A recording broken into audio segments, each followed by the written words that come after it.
안녕하세요. 피부알 10대 닥터성입니다. 이번에는 세미 모공, 모공 흉터. 이건 뭐야? 닥터성 본원의 병원에서는 주로 모공이나 흉터 치료를 할 때 세미 모공이나 모공 흉터 프로그램을 권하는데, 세미 모공과 모공 흉터를 어떨 때 적용하는가? 그리고 내 피부는 세미 모공을 해도 되는가? 내 피부는 모공 흉터를 해도 되는가? 여기에 대해서 궁금해서 오셔서 질문하시는 분들이 많으세요.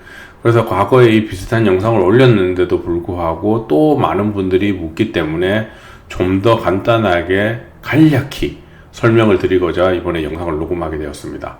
그래서 이번 영상도 끝까지 시청을 해두시면 본원에 와서 세미 모공, 모공 흉터에 대해서 고민하시는 분들이 사전에 정보를 알고 오시니까 어떤 치료를 결정하는 데 큰 도움이 되지 않을까 하는 생각이 듭니다.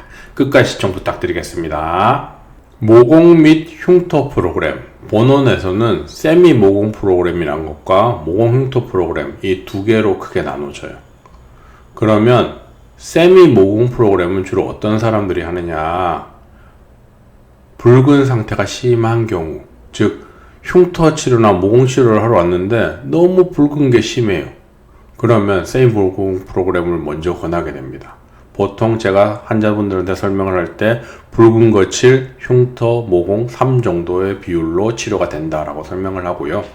보통 모공 흉터 프로그램은 모공 흉터가 7, 붉은 게 3 정도 치료가 된다고 얘기를 해요.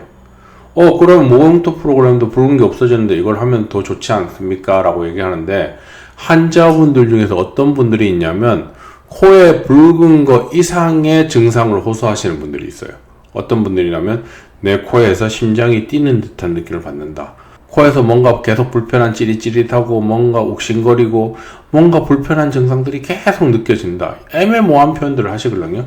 이런 분들은 반드시 세미 모공 프로그램을 먼저 하시고 붉은 게 어느 정도 잡히고 그러한 불편한 증상들이 어느 정도 없어진 다음에 모공 흉터 프로그램을 하라고 권하고 있어요. 그런데 약간 붉은데 어떤 그런 다른 불편한 증상들이 없다. 그러면 모공 흉터 프로그램을 해도 됩니다 라고 설명을 하고 있고, 이렇게 하는 경우 붉은 게 많이 없어지기도 합니다. 그래서 어떤 경우에 세미 모공 프로그램을 하고 모공 흉터 프로그램을 하는지, 제일 중요한 게 붉어진 상태에서 증상을 호소하는가 안 하는가, 이게 결정하는 가장 중요한 문제예요. 그러면 제가 왜 그런 식으로 권해드리냐면, 환자분들 중에서 그런 증상이 있는 분들이 치료를 하고 나서 그 증상의 불편한 정도가 심해지면 레이저 부작용이라고 생각을 하거든요. 그러면 시술자 입장에서는 환자가 스트레스 받는 걸 별로 원하지 않아요. 그러면 붉은 거 먼저 잡고 흉터를 가도 충분히 된다라고 설명을 하고 천천히 가도록 만듭니다. 왜 붉은 걸 먼저 치료해야 되는지 제가 과거 영상에서 또 한번 설명을 한 적이 있어요. 그죠? 우리가 혈관이 상처가 났을 때 많아지다가 나중에 혈관의 숫자가 정상 피부만큼 줄어드는데 그 혈관의 굵기가 커져 있어요. 즉 피부의 압력이 많이 증가되어 있어요. 이런 것들이 나중에 섬유화세포의 어떤 압력을 가하는 메카니컬 데미지를 줌으로써 흉터를 만드는 데 기여하게 되거든요. 그렇기 때문에 붉은 게 많게 되면 흉터 치료 효과가 떨어지게 돼요. 그래서 붉은 걸 먼저 잡아주는 게 굉장히 중요한 요소가 되는 거죠. 그리고 또 어떤 경우에 세미 모공 프로그램을 권하느냐? 흉터가 심하지 않은 경우. 상태가 너무 경미해. 붉지도 않은데 흉터가 너무 경미해. 그러면 이 사람들한테 막 공격적인 치료를 권하지 않거든요. 왜? 그 정도 안 해도 충분히 좋아질 것 같기 때문에 세미 모공 프로그램을 권해요. 상태가 되게 심한 경우는 환자가 원하지 않더라도 제가 모공 흉터 프로그램을 권해요. 왜? 시각적으로 변화를 줘야 되는데 이 세미 모공 프로그램은 강도가 조금 약한 프로그램이기 때문에 그런 변화가 단시일 내에 보이지가 않아요. 조금씩 변화되는 느낌이라서 흉터 상태가 심한 사람들은 거기에 받는 스트레스가 엄청나거든요. 그렇기 때문에 시각적으로 좀 더 큰 변화를 빨리 만들어줘야지만 환자의 만족도가 올라가기 때문에, 그리고 이렇게 했을 때 변화 속도가 너무 느리면 언제까지 기다려야 될지 모르는 상황이 벌어지는 거예요. 그래서 닥터성 개인적으로는 흉터가 심할 때는 모공 흉터 프로그램을 일반적으로 권한다라고 생각을 하시면 됩니다. 그리고 타병원에서 레이저 부작용 경험이 있는 환자분, 이런 경우는 환자가 레이저에 대한 굉장한 어떤 불신, 어떤 거부감을 갖고 와요. 그런 불편한 어떤 심리적 그게 있는데도 불구하고 또 레이저를 받으러 오는 거예요. 왜? 다른 치료법이 없으니까. 그렇기 때문에 이분들은 어떤 작은 변화에 대해서 굉장히 불편감을 호소하고 또 레이저 부작용 아닌가 막 전화 오고 너무 힘들어 하세요.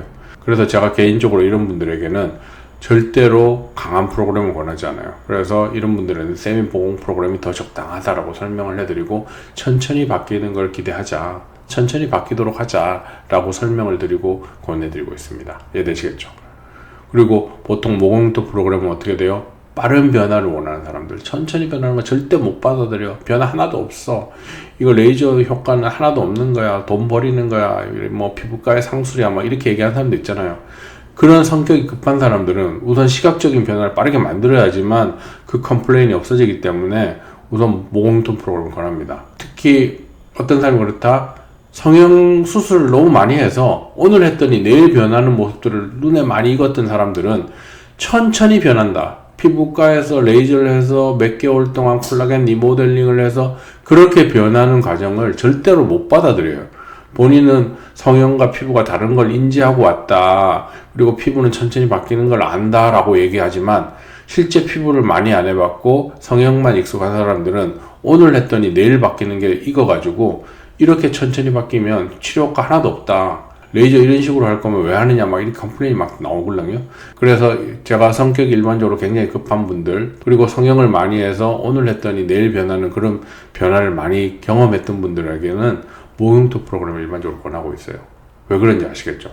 결각도 결과지만 환자의 캐릭터에 맞는 시술을 하는 게 장기적인 결과값을 제일 좋게 해요. 왜냐하면 환자가 스트레스를 안 받아야지 좋은 결과로 이어지는데 뭔가 자기가 기대했던 속도보다 느리거나 막 뭔가 빨간 게 조금 오래 간다거나 이러면 막 그렇게 되면 환자가 막 스트레스가 쌓여서 오히려 피부의 변화를 악화시키거나 피부의 변화를 느리게 만드는 거죠.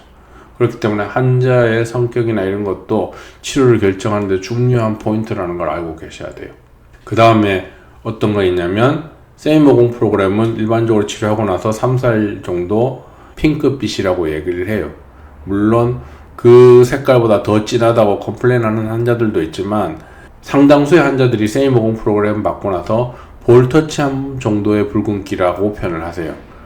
근데 제가 환자분들한테 그렇게 얘기를 하면 또 어떤 환자분들이 시술하고 나서 세상에 이것은 무슨 볼터치 붉은기야 굉장히 빨간데 막 이렇게 하는 사람도 있지만 일반적인 경우에 볼터치한 붉은기가 3-4일 간다라고 설명을 해드리고 모공흉터 프로그램은 2-3일은 굉장히 붉고 3-4일은 볼터치한 붉은기 약간 핑크빛이 돌아서 한 일주일 정도 붉은빛을 가지고 있습니다.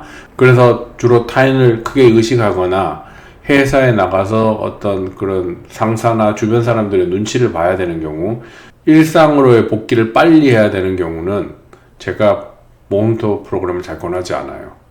일상생활에 복귀가 빨라야 하는 경우 그런 경우는 어떻게 해야 된다? 세미 프로그램을 일반적으로 닥터성이 권한다. 그리고 주변 사람들이 뭐라 그래도 신경도 안 쓰고 난 내 흉터만 좋아지면 돼. 뭐 난 옆에 사람이 뭐라고 떠들어도 신경 안 써. 그리고 일상생활이 조금 늦게 복귀돼도 신경 안 써. 흉터만 좋아진다면 다 감내할 만해. 이런 사람들한테는 제가 모공흉터 프로그램을 권해요. 안 그런 경우는 반드시 주말을 끼고 해라. 한 2-3일만 돼도 그 붉은기가 확 떨어지기 때문에 사회생활을 하는데 크게 불편감을 덜 느낄 거다라고 설명을 해드리고 있어요. 제가 이런 붉은기가 이 정도 간다, 이 정도 간다를 어떻게 알 수 있냐면 환자들이 시술을 하고 그런 표현들을 자꾸 하니까 제가 워낙 많이 듣다 보니까 이 정도 가더라, 저 정도 가더라를 일반적으로 알고 있는 거예요. 그러다가 가끔 예외적으로 막 한 10며칠 가는 사람들이 있는 거죠. 그러면 이 사람들은 다른 화장품이나 뭔가 들어가서 접촉성 피부염을 일으킨 게 아닐까? 아니면 피부가 너무 예민해서 붉은 게 너무 오래 가는 게 아닐까? 여러 가지 추측을 통해서 상황을 보고 그 상태나 증상을 보고 나서 거기에 맞게 약을 먹거나 하는 방식으로 인해서 컨트롤 해주고 있어요.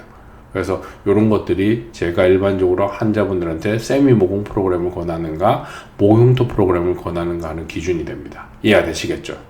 저는 환자분들한테 최대한 불편감이 없고 스트레스를 최소화시키고 싶고 본인한테 가장 적당한 시술을 권해서 제일 좋은 결과로 이어지게 만들도록 하는 게 제가 갖고 있는 생각이에요. 뭔가 더 비싼 프로그램을 권하고 뭔가 환자들에게 필요 없는 걸 자꾸 권해갖고 환자 입장에서 불편한 느낌을 갖게 만들고 이렇게 하는 게 제 심적으로는 그걸 원하지 않아요. 그 프로그램이 좀 더 좋은 결과로 이어질 수 있지 않으면 일반적으로 권하지 않습니다. 그래서 저는 좀 더 좋은 결과로 이어지고 환자가 스트레스 덜 받고 장기적으로 환자도 좋고 저도 심적으로 편한 그 방향대로 치료를 하고 싶지, 뭔가 불편감을 느껴서 계속 환자분들이 연락 오게 만들고 환자를 제가 또 불편하게 만들고 이렇게 하는 거 원하지 않아요. 서로 편한 게 사람 살아가는데 제일 좋지 않겠어요? 그러면 좀 더 좋은 결과를 만들어 주려고 노력을 하고 환자한테 가장 합리적인 프로그램을 권할 때 그런 결과로 이어질 거라고 생각을 합니다. 그래서 이번 영상도 끝까지 시청을 해주셔서 감사드리고, 여러분들이 궁금해 하셨던 모공 및 흉터 프로그램의 세미 모공 프로그램과 모공흉터 프로그램 어떤 차이가 있는지 아시겠죠? 그래서 여러분들이 나중에 이런 프로그램을 할 때 선택하는 기준이 되지 않을까 하는 생각이 듭니다. 그리고 또 하나 더 추가를 하자면, 이 프로그램 둘 다 하시는 분들이 상당히 많으세요.